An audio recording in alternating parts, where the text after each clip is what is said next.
अस्सलाम वालेकुम। क्या हाल है दोस्तों? उम्मीद है आप ठीक होंगे, खैरियत से होंगे। ये माशाल्लाह मेल किटन है, एक्सट्रीम पंच में है, फॉर सेल है ये किटन। ठीक है, जिसको भी चाहिए हो वो रब्ता करें।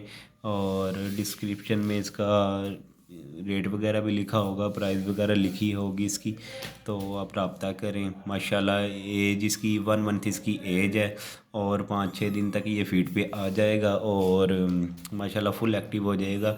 अभी तो चलना इसको नया नया चलना आया है तो देख लें आप।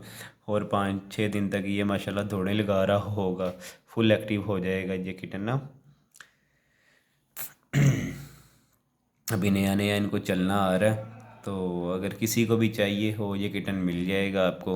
और वही भाई रब्ता करे जिसको क्वालिटी का पता है, जिसको नहीं क्वालिटी का पता तो उनके लिए तो 18 क्या 6,000 भी ज़्यादा होंगे, क्योंकि इसकी प्राइस है गोल्डन की 18,000 इसकी प्राइस है। एक्सट्रीम पंच में है, इसका जो फादर है पिकी में है और मदर जो है इसकी एक्सट्रीम पंच में है।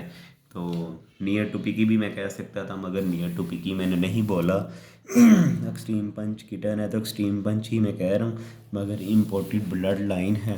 आप देख लें माशाल्लाह, जिसको भी चाहिए हो वो रब्ता करें। ठीक है, ओके जी, अल्लाह हाफिज़।